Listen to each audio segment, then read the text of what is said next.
आज हम देखने जा रहे हैं परमेश्वर के वचन से चौथे पर्व के बारे में, फोर्थ फेस्टिवल।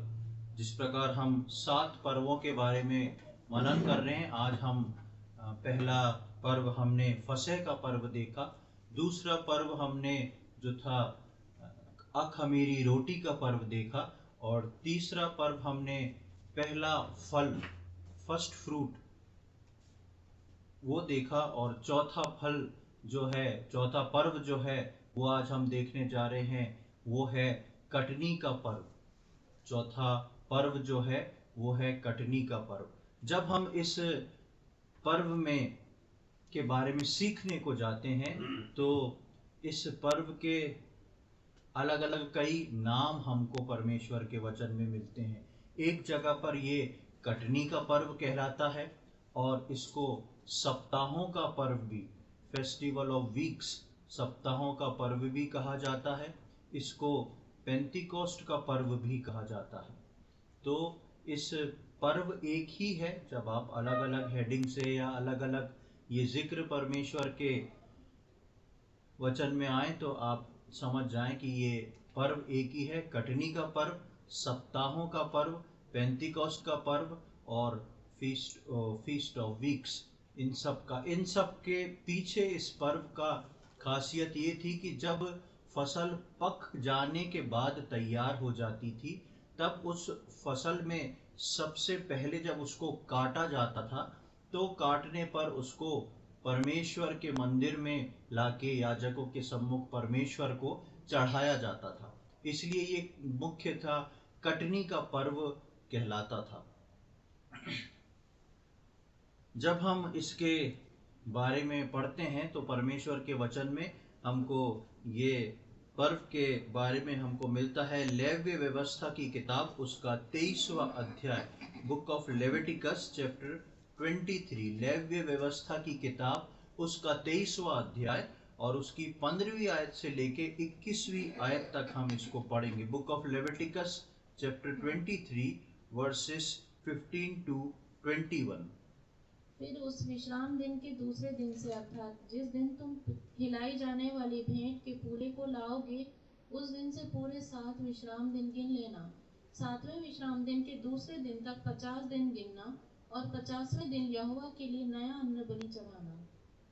तुम अपने घरों में से एपा के 2/10 अंश मैदे की 2 रोटियां हिलाने की भेंट के लिए ले आना। वे खमीर के साथ पकाई जाएं और यहोवा के लिए पहली उपज ठहरें। और उस रोटी के संग 1-1 वर्ष के 7 निर्दोष भेड़ के बच्चे और 1 बछड़ा और 2 मेढ़े चढ़ाना। वे अपने अपने साथ के अन्न बलि और अर्घ समेत यहोवा के लिए होम बलि के समान चढ़ाए जाएं, अर्थात वे यहोवा के लिए सुखदायक सुगंध देने वाला हव्य ठहरे। फिर पाप बलि के लिए 1 बकरा और मेल बलि के लिए 1-1 वर्ष के 2 भेड़ के बच्चे चढ़ाना।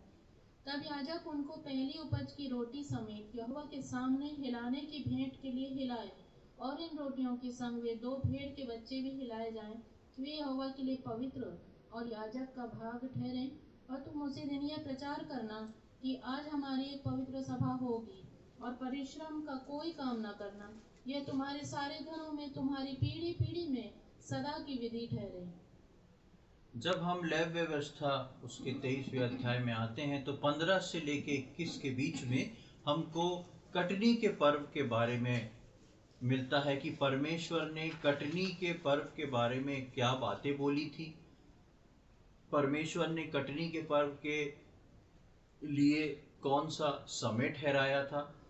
3 पर्वों को हम सीखते आए हैं, और चौथे पर्व में ये कटनी का पर्व। सबसे पहले इसके नाम को, जैसा मैंने बताया कि कटनी का पर्व जो है वो फसल की कटनी के ऊपर था। यानी कि जब इजरायली लोग इजराइल पहुंचे, कनान पहुंचे, तब उन्होंने पके पकाए खेत उनको मिले और उनने उसको तोड़ के खाना शुरू करा, और दूसरे दिन मन्ना बंद हो गया। और उस पके फल जिनको उनको उगाना नहीं पड़ा, मेहनत नहीं करना पड़ी, परमेश्वर ने वहां पर उनसे तीसरे दिन ही उस पर्व को मनवाया, जो कि फीस्ट ऑफ फर्स्ट फ्रूट था। पहले प्रथम फल का जो था वो फेस्टिवल था। उसके बाद जो था चौथा पर्व ये कटनी का पर्व था। और जैसा मैंने बताया कि ये कटनी का पर्व जो था इसके 3 नाम थे। कटनी का पर्व यानी फसल को काटते समय, सप्ताहों का पर्व इसलिए क्योंकि परमेश्वर ने इसके लिए 7 सप्ताह बोले थे। 7 सप्ताह यानी कि फीस्ट ऑफ फर्स्ट फ्रूट, प्रथम फल के उस फीस्ट के या उस फेस्टिवल के बाद वहां से जो था 7 हफ्ते जब पूरे होने थे उसके बाद इसको रखा गया था, जिसको इजरायली बखूबी से बहुत उत्सुकता पूर्वक जो थे उसका इंतजार करते थे। तो ये एक फीस्ट ऑफ वीक्स भी आता था। तीसरी बात जो आती है और बहुत खास बात है कि तीसरा नाम जो था वो इसको पेंटिकॉस्ट का पर्व भी बोलते थे। जब बाइबल में पेंटिकॉस्ट शब्द आता है तो कई लोग जो हैं विचलित होते हैं, क्योंकि वो सोचते हैं कि ये एक बहुत खास चीज है। क्योंकि नए नियम में हम पेंटिकॉस्ट को देखते हैं और साथ ही साथ हम पेंटिकॉस्ट में ये देखते हैं कि एक डिनोमिनेशन है जिसको हम पेंटिकॉस्टल कहते हैं। लेकिन जब परमेश्वर के वचन में हम सीखने जाते हैं तो इसके पीछे एक बहुत विचित्र बात है। पेंटिकॉस्ट जो है वो नए नियम में जब हम उसको पढ़ते हैं, जब वहाँ पे पेंटिकॉस्ट शब्द आया तो पेंटिकॉस्ट का मतलब होता है 50। जिस प्रकार हिंदी भाषा में हम बोलते हैं 50, उसी प्रकार अंग्रेजी भाषा में हम बोलते हैं 50, उसी प्रकार ग्रीक भाषा में पेंटिकोस बोला जाता है 50 को। इस पेंटिकोस्ट शब्द का बाइबल में कोई भी आत्मिक अर्थ नहीं है। इस पेंटिकोस्ट शब्द का बाइबल में कोई आत्मिक अर्थ नहीं है। ये सिर्फ एक गिनती है दूसरी भाषा की। जिस प्रकार हिंदी में हम 50 बोलते हैं, अंग्रेजी में 50 बोलते हैं, उसी प्रकार ग्रीक भाषा में जब बाइबल का अनुवाद हुआ तो वहाँ पे ग्रीक भाषा में आप नेट पे भी देखेंगे तो आपको मिल जाएगा। अब थोड़ा सा प्रोनाउंसिएशन उसका चेंज हो गया है आज के ग्रीक लैंग्वेज के अनुसार, लेकिन ग्रीक भाषा में उस समय जो था 50वां दिन, 50 नंबर जो था उसको बोला जाता था पेंटिकॉस्ट। इसलिए ये पेंटिकॉस्ट क्यों यहाँ पे 50 यूज किया गया, क्योंकि पहले फल का जिस दिन फेस्टिवल मनाना था उसके बाद 50 दिन गिनने को बोला था, यानी कि 7 हफ्ते गिनने को बोला था। जैसा मैंने बताया कि इसको फीस्ट ऑफ वीक्स भी बोलते हैं। 7 हफ्ते गिनने को बोला था और 7 7 49 होता है, यानी कि 49 दिन पूरे होते हैं। और 49 दिन मतलब के उस प्रथम फल के त्योहार से लेके 49 दिन जैसे ही पूरे होते थे, खत्म होते थे, तो 50वें दिन परमेश्वर ने कटनी का पर्व मनाने को बोला था। और क्योंकि वो ग्रीक भाषा में लिखा है इसलिए 50 को वहां पर पेंटिकॉस्ट लिखा गया है। इसलिए सर्वप्रथम इस बात को जान ले कि पेंटिकॉस्ट शब्द का बाइबल से कोई रिलेशन नहीं, वो मात्र एक नंबर है और 50वां नंबर है जो कि ग्रीक भाषा में। आगे जब हम चलते हैं तो हम देखते हैं कि परमेश्वर ने उसके लिए समय क्या किस प्रकार ठहराया था। जब हम 15वीं आयत में आते हैं, 23वें अध्याय की 15वीं आयत में, वहां पर हम देखते हैं फिर उस विश्राम दिन के दूसरे दिन।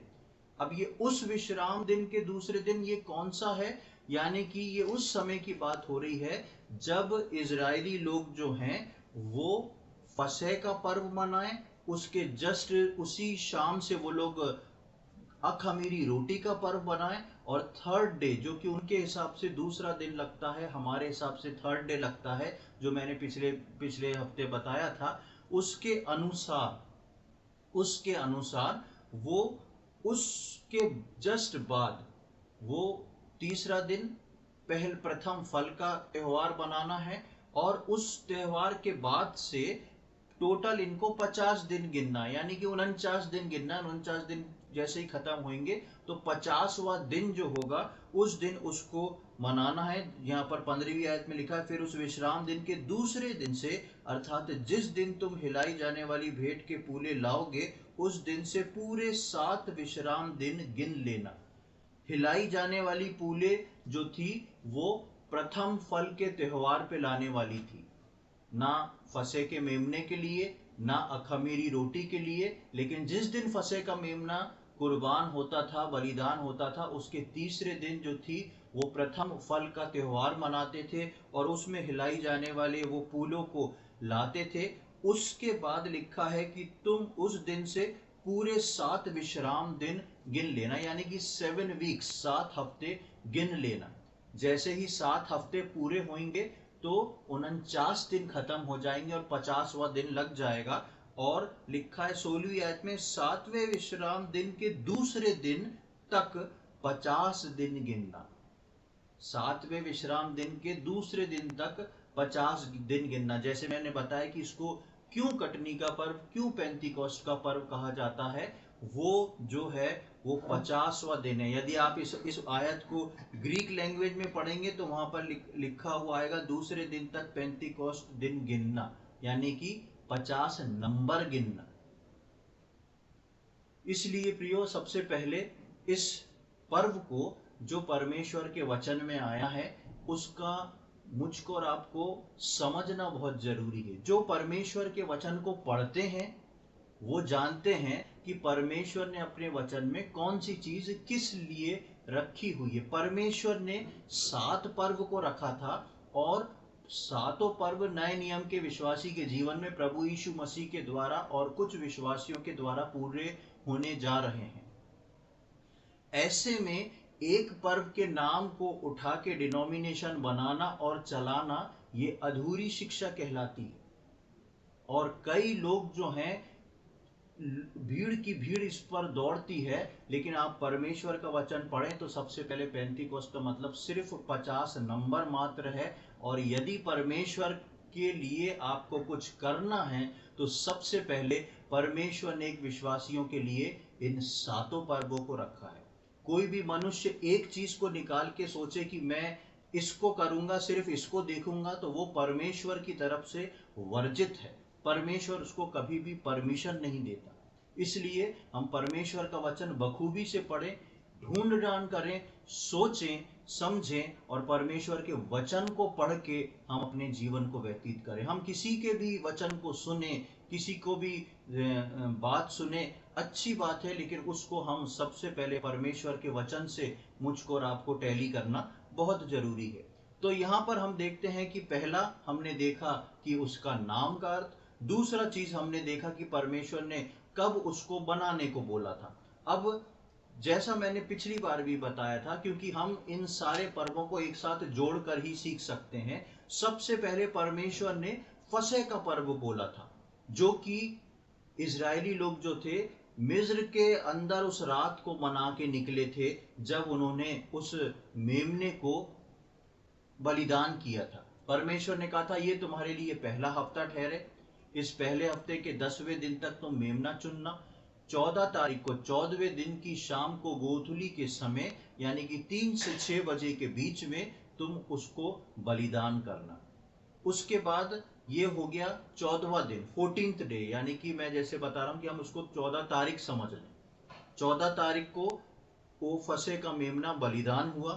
15वां दिन जो है वो खाली था, लेकिन 14वें तारीख को जिस दिन फसह का मेमना बलिदान हुआ था उसी रात से अखमीरी रोटी का पर्व शुरू हो गया था, क्योंकि उसी रात से परमेश्वर ने बोल दिया था कि तुमको अखमीरी रोटी का इस्तेमाल करना है, खमीर कुछ नहीं होना चाहिए।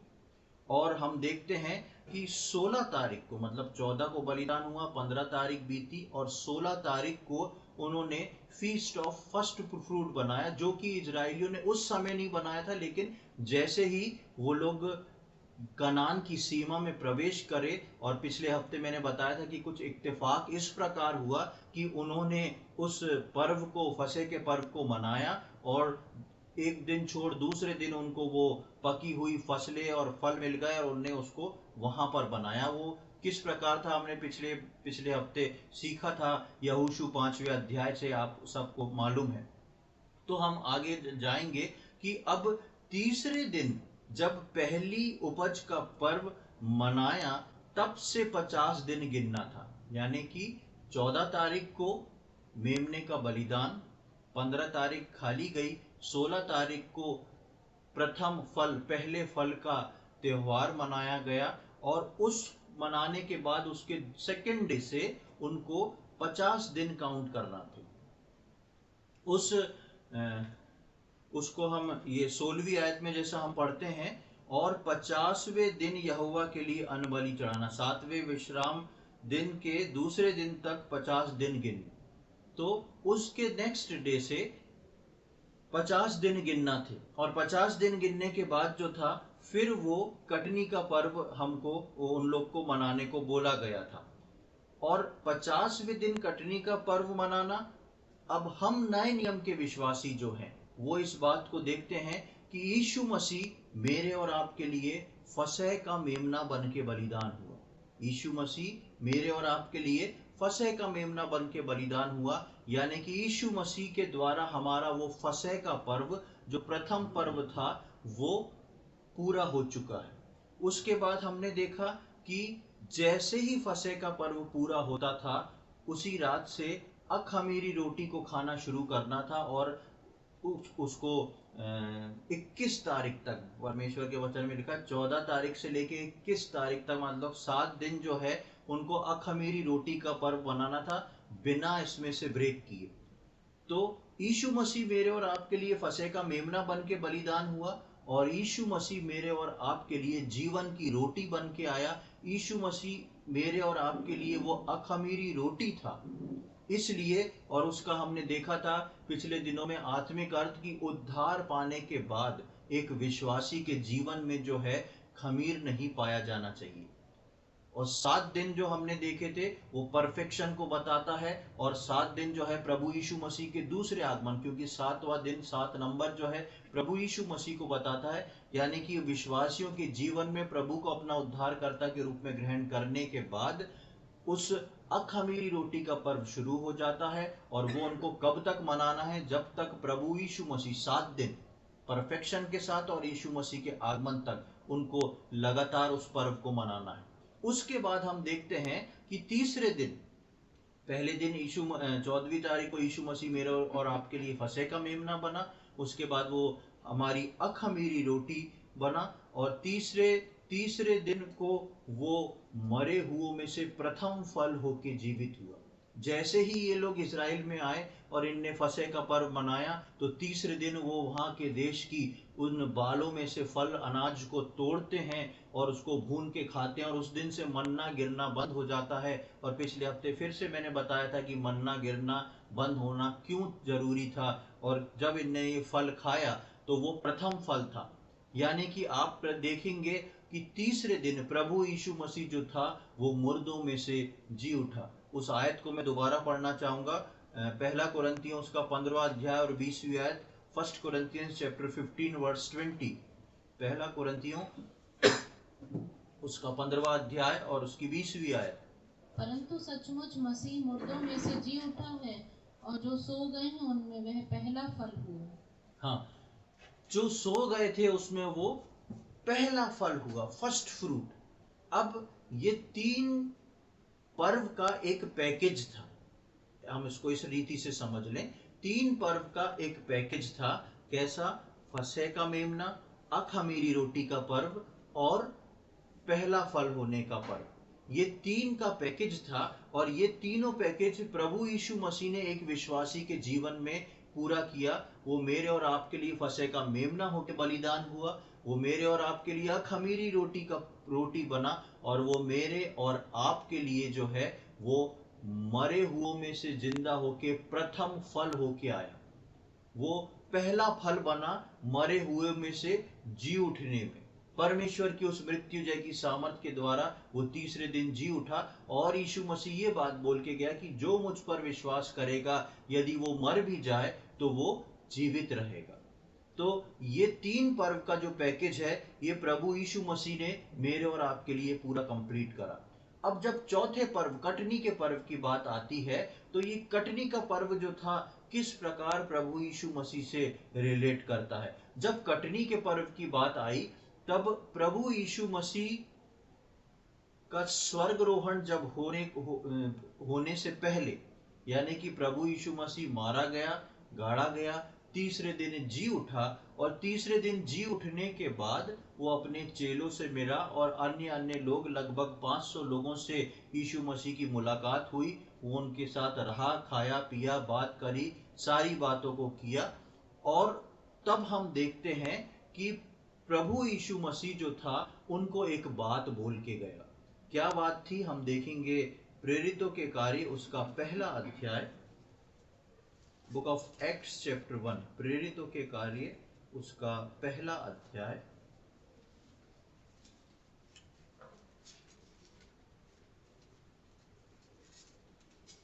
और उसकी दूसरी, तीसरी और चौथी 2 to 4 हम पढ़ेंगे। उस दिन तक जब तक वह उन प्रेरितों को जिन्हें उसने चुना था पवित्र आत्मा के द्वारा आज्ञा देकर ऊपर उठाया न गया, उसने दुख उठाने के बाद बहुत से पक्के प्रमाणों से अपने आप को उन्हें जीवित दिखाया, और 40 दिन तक वह उन्हें दिखाई देता रहा और परमेश्वर के राज्य की बातें करता रहा, और उनसे मिलकर उन्हें आज्ञा दी, यरूशलेम को न छोड़ो, परंतु पिता की उस प्रतिज्ञा के पूरे होने की बाट जोते रहो, जिसकी चर्चा तुम मुझसे सुन चुके हो। यहाँ पर हम एक बात देखते हैं कि प्रभु यीशु मसीह जब तीसरे दिन जीवित हो उठा था, जीवित हो उठने के बाद वो चेलों से बात करता रहा, उनको इस बात का प्रमाण देता रहा कि मैं किस प्रकार जिंदा हो चुका हूँ। उनके साथ खाया पिया रहा, और उनके साथ वहाँ पर लिखा है कि और 40 दिन तक वो उन्हें दिखाई देता रहा। 40 दिन कौन से दिन तक? यानी कि जी उठने के बाद से लेके 40 दिन तक यीशु मसीह चेलों को, मनुष्य को दिखाई देता रहा, उनसे बात करता रहा। उसके बाद 40वें दिन के बाद लिखा है कि चौथी आयत में, और उनसे मिलकर उन्हें आज्ञा दी, यरूशलेम को ना छोड़ो, परंतु पिता की उस प्रतिज्ञा के पूरे होने की बाट जोते रहो, जिसकी चर्चा तुम मुझसे सुन चुके हो। अब 40 दिन तक, जी उठने के बाद 40 दिन तक यीशु मसीह जो था वो चेलों के साथ साथ रहा, उनसे बातचीत करी, हर 2-1 दिन में उनसे मुलाकात की होगी, हर प्रकार की बात की होगी। ये सारा प्रोसेस जो है वो 40 दिन तक चलता रहा। 40 दिन के बाद यीशु मसीह नहीं दिखा। 40 दिन के बाद यीशु मसीह को एक आज्ञा दी कि तुम लोग यरूशलेम में ठहरे रहना, और एक प्रतिज्ञा जिसके बारे में मैं तुम्हें बता चुका हूं उसके लिए वेट करना। और फिर आप जब उसके आगे के अध्याय में आप पढ़ेंगे तो 9वीं-10वीं आयत में हम देखते हैं कि किस प्रकार प्रभु यीशु मसीह का स्वर्गरोहण हो जाता है और प्रभु यीशु मसीह चला जाता है। क्यों यीशु मसीह 40 दिन तक ही रहा? क्यों यीशु मसीह 40 दिन तक ही रहा? यीशु मसीह 3 पर्व को मना चुका था मनुष्य जाति के लिए। अब चौथा पर्व था कटनी का पर्व। चौथा पर्व था कटनी का पर्व। प्रभु यीशु मसीह मरने के बाद अपने लहू को परमेश्वर के सिंहासन के सामने जाके चढ़ा दिया। 40 दिन जो है वो मनुष्यों के साथ रहा। अब कटनी का पर्व है, लेकिन कटनी के पर्व में एक बड़ी समस्या है। क्या समस्या है? प्रभु यीशु मसीह ने जो प्रतिज्ञा की थी उसके अनुसार पवित्र आत्मा यीशु मसीह को भेजना है। और यीशु मसीह ने क्या बोला था? मैं जाऊंगा तब तुम्हारे लिए उसको एक सहायक को भेजूंगा। मेरा जाना जरूरी है। फिर भी यीशु मसीह 40 दिन तक रुका, लेकिन 40वें दिन के बाद यीशु मसीह जो है उनको आज्ञा आखिरी देता है और बोलता है यरूशलेम को छोड़ के मत जाना, और जिस आज्ञा को दिया है, जो प्रतिज्ञा मैंने तुम्हारे लिए की है, उसके लिए ठहरे रहना। और हम देखते हैं कि यीशु मसीह अपने जी उठने के बाद उनको रुकने को बोला, और क्योंकि पवित्र आत्मा कटनी के पर्व पर ही उतरना जो थी जरूरी थी। यीशु मसीह चाहता था कि पवित्र आत्मा 50वें दिन को मैं भेजूं।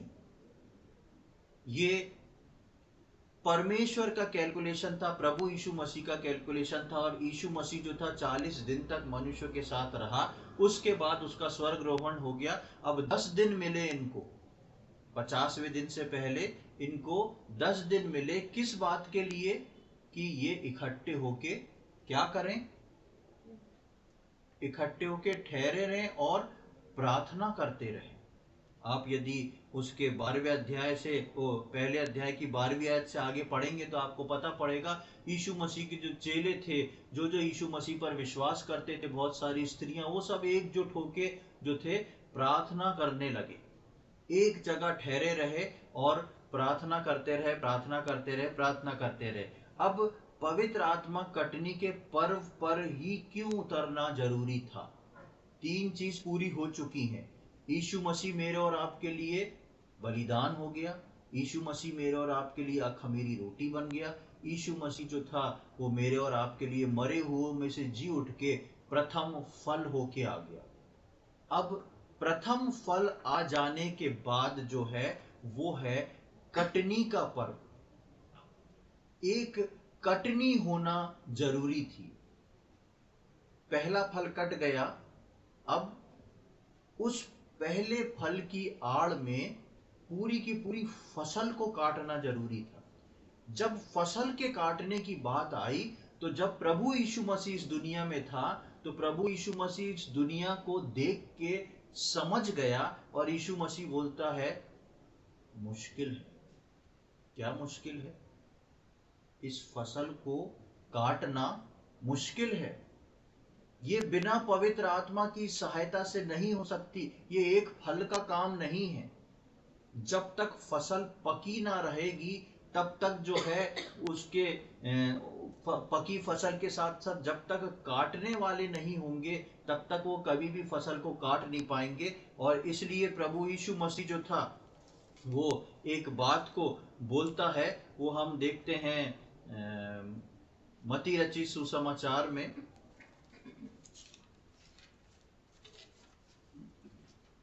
उसका 9वां अध्याय, gospel according to Matthew chapter 9 verse 37 and 38, 37 और 38।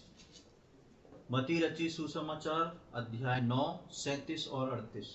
तब उसने अपने चेलों से कहा, पके खेत तो बहुत हैं पर मजदूर थोड़े हैं, इसलिए खेत के स्वामी से विनती करो कि वह अपने खेत काटने के लिए मजदूर भेज दे। यहाँ पर प्रभु यीशु मसीह प्रार्थना और विनती करने को बोलता है। प्रभु यीशु मसीह ने बहुत कम ऐसे इंस्ट्रक्शन प्रार्थना के विषय में दिए हैं, स्पेसिफिक कुछ कुछ पॉइंट को लेके कि इस चीज के लिए प्रार्थना करो, इस चीज के लिए प्रार्थना करो। प्रभु यीशु मसीह ने अपने चेलों को बोला कि पके खेत तो बहुत हैं, पके खेत तो बहुत हैं, लेकिन मजदूर कम है।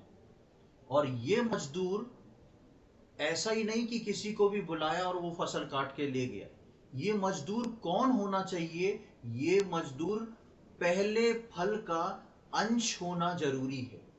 ये मजदूर पहले फल का अंश होना जरूरी है, वो ही इस फसल को काट सकते हैं। अब प्रभु यीशु मसीह 40वें दिन ऊपर चला गया जिंदा होने के बाद, और 50वें दिन पेंतीकोस्ट का पर्व आने वाला है, यानी कि कटनी का पर्व आने वाला है। और उस दिन कटनी के पर्व को प्रभु यीशु मसीह को पूरा करना है, क्योंकि यीशु मसीह इस पृथ्वी पे रहते हुए परमेश्वर के वो पर्व को पूरा करने को आए। अब यीशु मसीह जो है वहां पर बोलता है कि तुम इस प्रकार विनती करो और प्रार्थना करो कि परमेश्वर जो स्वामी है वो भेजे, ऐसे सेवकों को भेजे जो उस फसल को जो है काट सकें। और हम देखते हैं कि वो लोग तब तक ठहराए हुए समय तक ठहरे रहे। और उसके प्रेरितों के कार्य उसके दूसरे अध्याय में जब हम आते हैं, तो दूसरे अध्याय का 1 से लेके 4 आयत को हम पढ़ेंगे। प्रेरितों के कार्य दूसरा अध्याय 1 से लेके 4। जब पिन्तेकुस्त का दिन आया तो वे सब एक जगह इकट्ठे थे। एकाएक आकाश से बड़ी आंधी की सी सनसनाहट का शब्द हुआ और उससे सारा घर जहाँ वे बैठे थे गूंज गया। और उन्हें आग की सी जीभें फटती हुई दिखाई दी और उनमें से हर एक पर आ ठहरी। वे सब पवित्र आत्मा से भर गए और जिस प्रकार आत्मा ने उन्हें बोलने की सामर्थ्य दी वे अन्य अन्य भाषा बोलने लगी। देखिए, सबसे बड़ी बात शुरुआत यहाँ होती है जब पेंटिकोस्ट का दिन आया। दैट मीन्स कि जब कौन सा दिन आया? नहीं, 50वां दिन आया। पेंटिकोस्ट ग्रीक भाषा में 50 नंबर, यानी कि जब 50वां दिन आया। अब देखिए, ये 4 वो आयतें हैं जिसको पूरी दुनिया ने गलत इंटरप्रिटेट करके बहुत सारी गड़बड़ियों में शैतान ने लोगों को घुसा दिया है। जब पेंटिकोस्ट का दिन आया, यानी कि जब 50वां दिन आया, तब वे सब एक जगह इकट्ठे थे। कौन इकट्ठे थे एक जगह?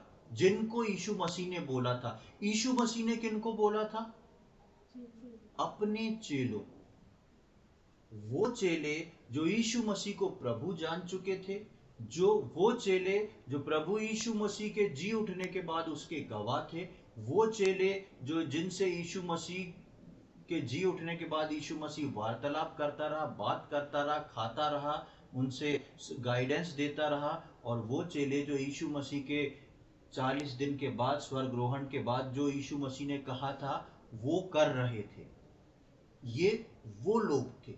तो जब पेंटिकोस्ट का दिन आया तब वे सब एक जगह इकट्ठे थे।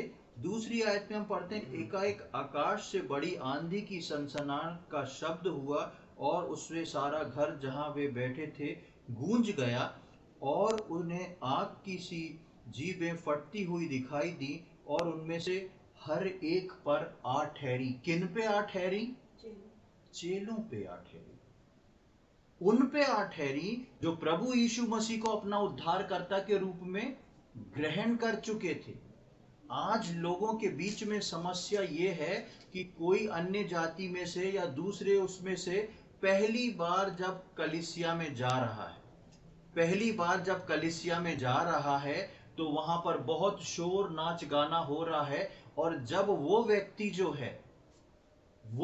जो है कुछ भी मुंह से बोलना शुरू कर देता है तो वहां का पास्टर आके क्या बोलता है? आपको क्या मिल गया? आपको पवित्र आत्मा मिल गया, अब आपको बपतिस्मा दे देते हैं। पवित्र आत्मा किस पे उतरा था ये बाइबल में सीखना बहुत जरूरी है।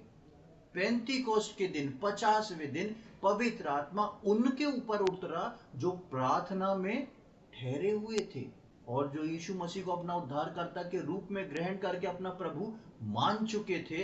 इसलिए वो 10 दिन एक ही कोठरी में बैठ के प्रार्थना कर रहे थे। आप पहले अध्याय को पढ़ लें 12वीं आयत से, आपको पता पड़ जाएगा। पवित्र आत्मा उन पे उतरा जो उसके लिए ठहरे थे, जो उनके लिए तैयार किए गए थे।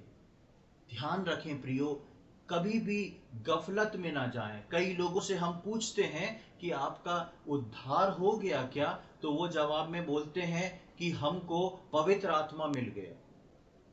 लेकिन उद्धार, पापों की क्षमा, प्रभु यीशु मसीह को अपना उद्धारकर्ता के रूप में ग्रहण करा, उस बारे में कुछ भी नहीं उनको मालूम है। गलती उनकी नहीं है, गलती उनकी है कि जब वो पहली बार कलीसिया में आए, जब उनने ना तो सुसमाचार सुना ना कुछ सुना।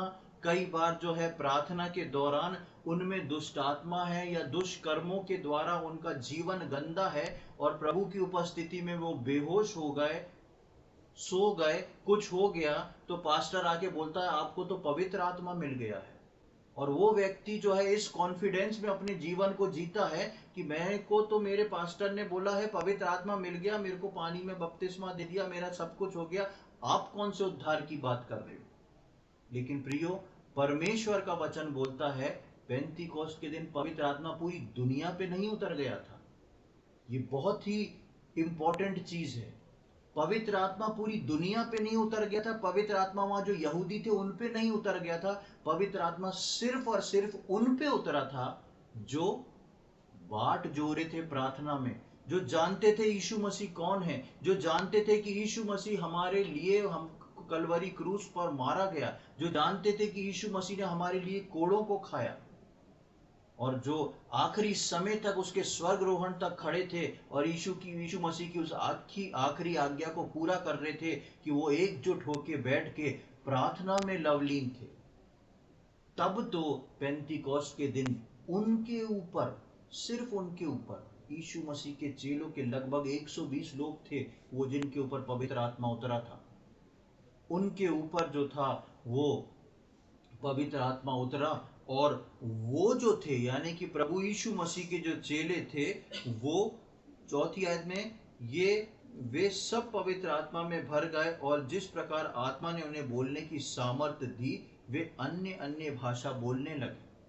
अन्य अन्य भाषा जो बोल रहे थे वो भाषा यूजलेस नहीं थी, वो भाषा ऐसी थी, आप जब 5वीं आयत से लेकर 13वीं आयत तक पढ़ेंगे तो वहां जितनी अन्य जाति के लोग थे, उस वक्त वो एक यरूशलेम एक ऐसा सेंटर था जहाँ पे कई अन्य जाति के लोग भी थे और रेपुटेड लोग थे, अच्छी उसमें काम करने वाले लोग थे, राजसी उसमें रोमी सैनिक की फौज थी, दूसरे थे, कई लोग थे। उन सब ने उस सुसमाचार को अपनी अपनी भाषा में सुना, यानी कि जब जब ये अपने मुंह से बोल रहे थे परमेश्वर के पवित्र आत्मा ने उनको ऐसी सामर्थ्य दी थी कि यदि वो हिंदी में बोल रहे हैं तो भी जितनी भाषा के सुनने वाले उसकी आवाज सुन रहे उनको अपने आप ट्रांसलेशन होके उनकी भाषा में सुनाई दे रहा था। और क्या सुना रहा था ये? प्रभु यीशु मसीह का प्रेम, प्रभु यीशु मसीह के बलिदान को बोल रहे थे, वो और कुछ नहीं बोल रहे थे। आगे मैं आपको बताऊंगा उसके विषय में। और जो नहीं समझ रहे थे उन्होंने सोचा कि ये तो नशे में है। 13वीं आयत में हम पढ़ते हैं, परंतु दूसरों ने ठट्ठा करते करके कहा वे तो नई मदिरा के नशे में चूर हैं। और 12वीं में लिखा है और वे सब चकित हुए और घबराकर एक दूसरे से कहने लगे ये क्या हो रहा है। जो नहीं समझते वो यही सोचेंगे ये क्या हो रहा है। ध्यान रखें प्रियो, अंत के समय में शैतान जो है ऐसे अद्भुत चमत्कार और ऐसे अद्भुत काम कर रहा है जिसमें लोग सोचते हैं कि हमको पवित्र आत्मा मिल गया। दरअसल वो पवित्र आत्मा नहीं, आप ऐसी जगह जाके दुष्ट आत्माओं को लेके आ रहे हैं अपने साथ। और ये समझना बहुत जरूरी है, ये मैं नहीं कह रहा, ये परमेश्वर का वचन जो है प्रेरितों के कार्य 2 अध्याय की 1 आयत से 4 आयत में लिखा है कि पवित्र आत्मा कभी भी प्रभु यूं ही नहीं दे देता कि इसको पवित्र आत्मा दे दूं तो ये उद्धार में आ जाएगा। ये प्रोसेस ही गलत है। आप क्रम को देखें जो परमेश्वर ने क्रम रखा है, फसह का पर्व पहले है, मेमने का बलिदान पहले है, चौथा पर्व है कटनी का पर्व।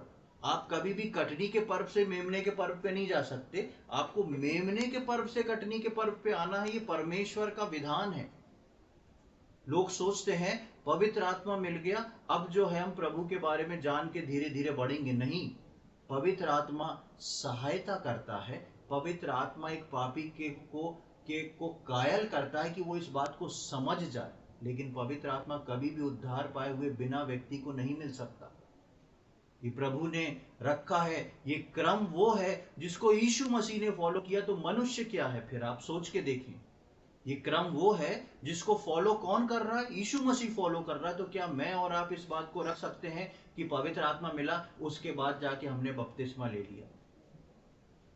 यीशु मसीह ने बोला कि जाओ सुसमाचार सुनाओ, जगत के अंत तक मैं तुम्हारे साथ हूं, अपने चेलों को बोला। और लिखा है कि जो प्रभु को मान ले, जो तुम्हारी बात को मान ले, जो प्रभु को ग्रहण कर ले, उनको पिता पुत्र और पवित्र आत्मा के नाम से बपतिस्मा दो। नहीं तो प्रभु बोल देता उनको पिता पुत्र के नाम से बपतिस्मा दे देना। क्यों? क्योंकि पवित्र आत्मा तो पहले मिल चुका। ये प्रोसेस है परमेश्वर का, प्रभु यीशु मसीह का और परमेश्वर के वचन का, जिसको मुझको और आपको पूरा करना है। और हम इसके 2 अध्याय की इसकी हम 41वीं आयत में आते हैं तो उसके परिणाम को देखते हैं। अतः जिन्होंने उसका वचन ग्रहण किया उन्होंने बपतिस्मा लिया और उसी दिन 3000 मनुष्यों के लगभग उनमें मिल गए। हाँ, अब जो था जिन्होंने, आप यदि इसको पढ़ेंगे तो 37वीं आयत में लिखा है, तब सुनने वालों के हृदय छिद गए और वे पतरस और शेष प्रेरितों से पूछने लगे, हे भाइयों हम क्या करें? उनके हृदय छिद गए। क्यों छिदे उनके हृदय?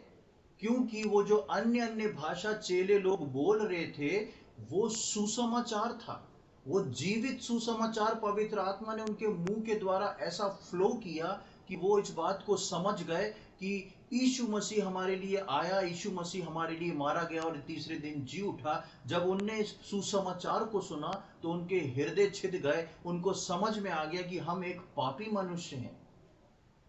और वो बोलते हैं चेलों से, अब हम क्या करें? अब उनको इतनी बेचैनी बढ़ गई कि कैसे इस चीज को हम सही कर सकते हैं। तो चेले क्या जवाब देते हैं?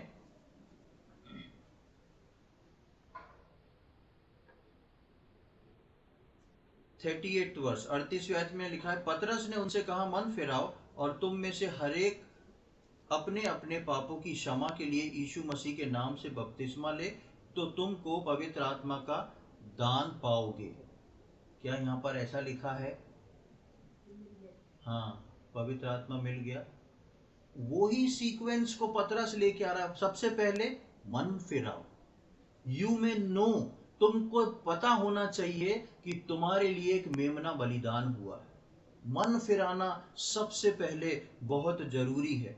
और उसके बाद है पापों की क्षमा। पापों की क्षमा के लिए यीशु मसीह के नाम से बपतिस्मा लो। पापों की क्षमा, ये सेंटेंस जो है वो थोड़ा सा क्लियर नहीं है। मतलब मन फिराव के बाद जो है पापों की क्षमा, पापों की क्षमा मांग के प्रभु यीशु मसीह को अपना उद्धारकर्ता के रूप में ग्रहण करना। और उसके बाद लिखा है कि तो देयरफॉर देन तुमको पवित्र आत्मा का तुम दान पाओगे। तुम भी वैसे ही हो जाओगे जैसे हम चेले हैं। इसका मतलब यह है कि वो चेले इस प्रकार से समझा रहे हैं कि तुम भी वैसे ही हो जाओगे जैसे हम लोग चेले हैं, जैसा हमको परमेश्वर ने पवित्र आत्मा में का दान दिया।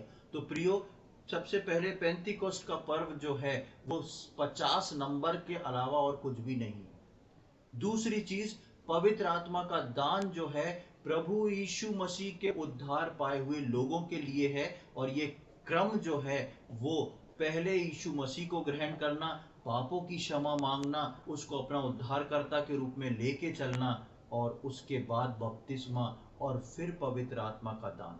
पिता, पुत्र और पवित्र आत्मा के नाम से बपतिस्मा जब लिया जाता है तब हम एलिजिबल हो जाते हैं, फ्री हो जाते हैं।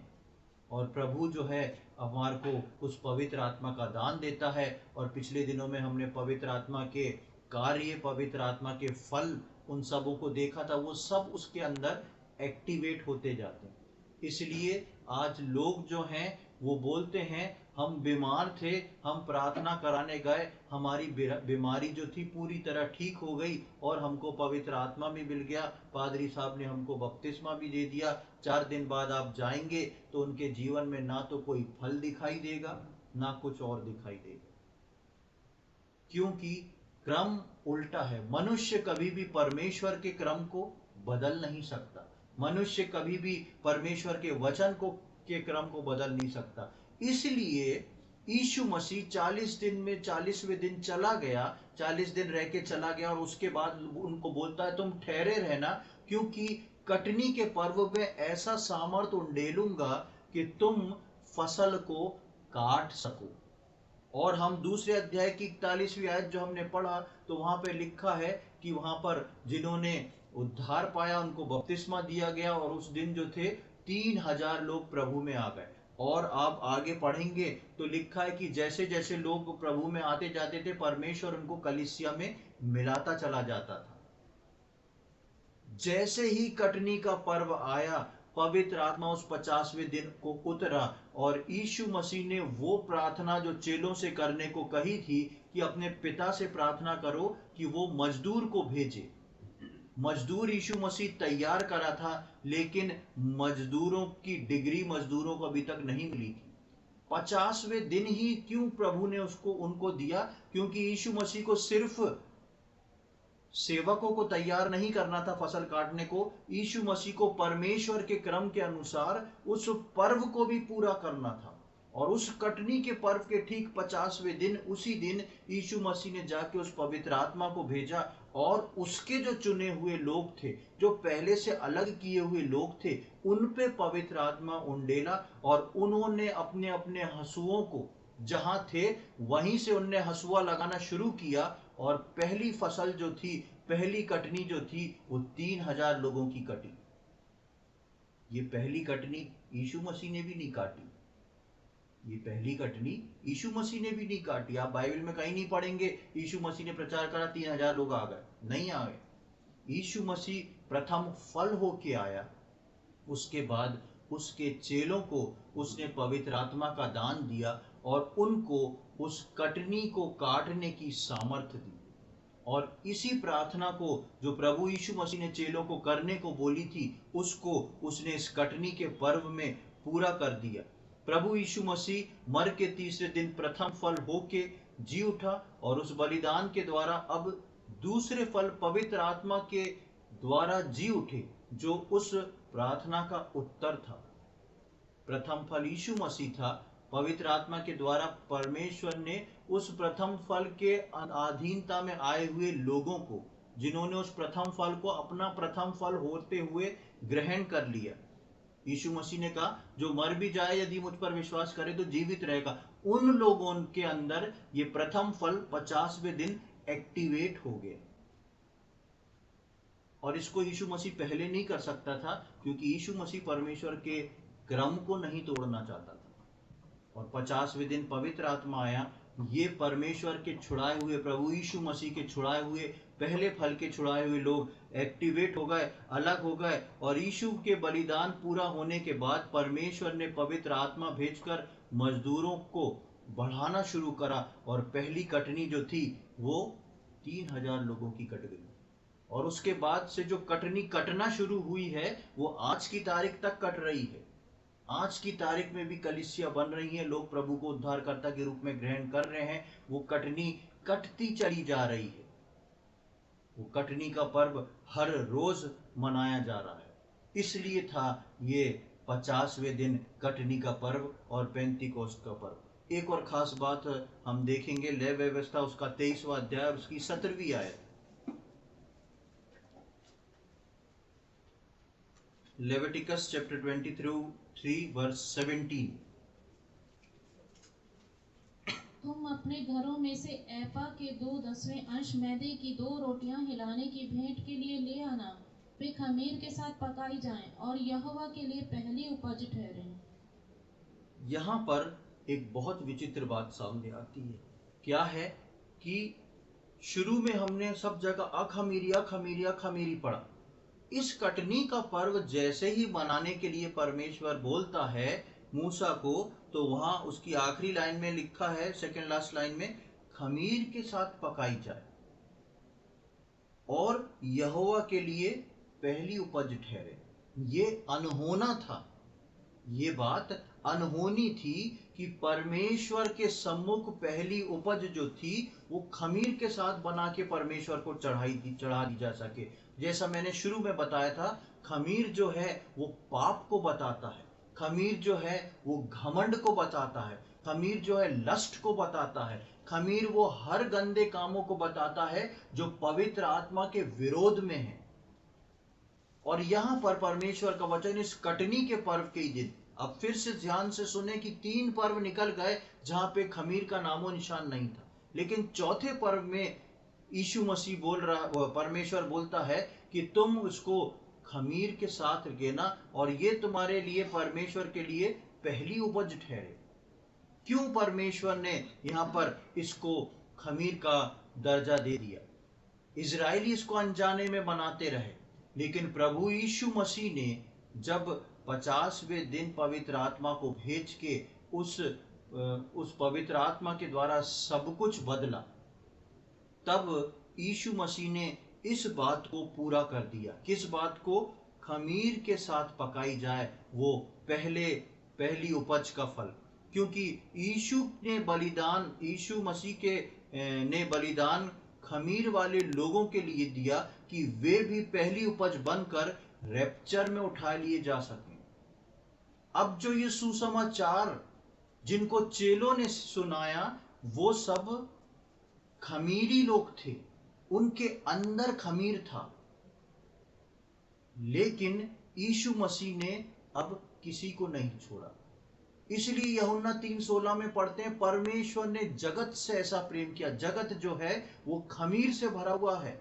यदि हम इस वचन के अनुसार उसको मिला के देखें तो परमेश्वर ने, अब मैं कुछ बदले शब्दों में इसको बयां कर रहा हूं कि परमेश्वर ने अब सारे खमीर से ऐसा प्रेम किया। क्योंकि परमेश्वर ने लिखा ना, जगत से ऐसा प्रेम किया। जगत में खमीर अखमीर सब है, मिक्सअप है, लेकिन परमेश्वर ने जगत से ऐसा प्रेम किया। अब इस कटनी का पर्व जो था सिर्फ पवित्र आत्मा तक सीमित नहीं था, लेकिन खमीरी लोगों को अखमीरी बना के परमेश्वर के सामने क्या करना था? पहली उपज ठहरे। ये पहली उपज कौन सी है? पहली उपज कौन सी है? ये पहली उपज वो है जिस दिन प्रभु यीशु मसीह आएगा और अपने लोगों को लेके जाएगा। उस दिन जो यीशु मसीह में सो गए हैं वो जिंदा हो उठेंगे, और जो जीवित हैं वो बदल जाएंगे, और ये एक साथ मिलके स्वर्ग में जाएंगे। अभी तक पहली उपज का फल यीशु मसीह पहला फल बन के जीवित हुआ, लेकिन अभी तक यीशु मसीह के आने के बाद से लेके अब तक जो हैं, जो मर चुके हैं वो सो रहे हैं। उनको अभी तक शरीर नहीं मिला, वो स्वर्ग नहीं पहुंच गए सीधे, वो उस देह को पाके जिंदा होंगे, और जो जिंदा होंगे वो बदल जाएंगे, और तब यीशु मसीह ये सारी कटनी को लेके परमेश्वर के सम्मुख लेके जाएगा। प्रभु, ये है मैंने अपना हसुआ लगाया और ये मैं फसल काट के लाया हूं पृथ्वी पे से। कितनी अद्भुत बात है प्रियो।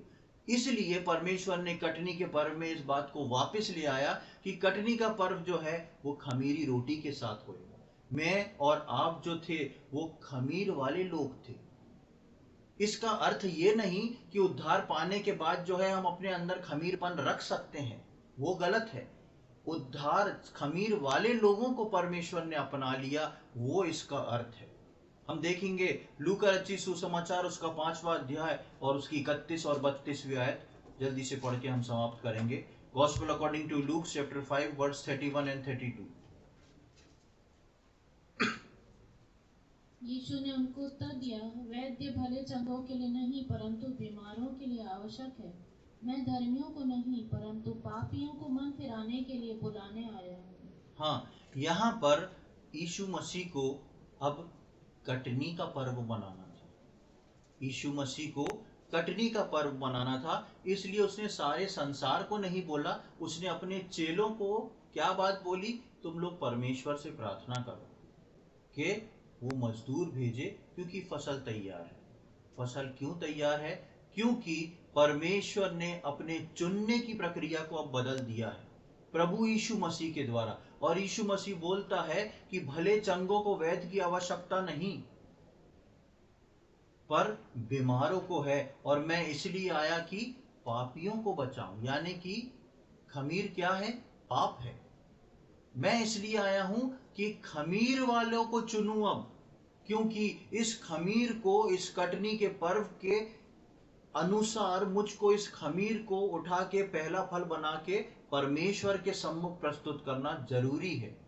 और इसलिए यीशु मसीह मेरे और आपके खमीर के लिए उस कलवरी क्रूस पर लटका दिया गया, ताकि जो कोई यीशु मसीह को पर विश्वास कर लेगा, वो कितना भी कड़वा खमीर उसके अंदर क्यों ना हो, यीशु मसीह कहेगा तुम में कोई खमीर नहीं, तुम खमीर रहित हो चुके हो। और वो व्यक्ति को यीशु मसीह उस रैप्चर के दिन उठा के अपने साथ लेके जाएगा। ये है अपने परमेश्वर को पहली उपज ठहराए। उनके सम्मुख कौन सी उपज? खमीर के साथ पकाई जाए और यहोवा के लिए पहली उपज ठहरे। एक ही जगह बाइबल में आप पढ़ लेंगे, पूरी बाइबल आप खोजेंगे, आपको एक ही जगह मिलेगा जहां पर परमेश्वर को खमीर चढ़ाया जा रहा है। और इसका बहुत गहरा रीजन था, क्योंकि ये कटनी के पर्व में था, क्योंकि उसके लिए भी यीशु परमेश्वर ने इस दाम को चुकाया कि सारे जगत को बोल के यीशु मसीह को भेजा, ताकि जो कोई उस पर विश्वास करे उसका खमीर जाता रहे, और पर प्रभु यीशु मसीह का अखमीरी जो है स्वभाव जो है वो उस व्यक्ति को ढांक के, धार्मिकता की चादर ढांक के उस व्यक्ति को उठा के वापस परमेश्वर के सामने प्रथम फल होने के लिए, यानी कि रैप्चर में पहली बार जब जिंदगी में रैप्चर होएगा इस संसार में, परमेश्वर उस व्यक्ति को उठा के वापस जिंदा करके खड़ा करेगा, उसके राज्य तक ले जाएगा। प्रियो, कटनी मसीह के बलिदान से स्वर्ग उठाने को मुझको और आपको तैयार करती है। ये कटनी का पर्व प्रभु यीशु मसीह ने बनाया।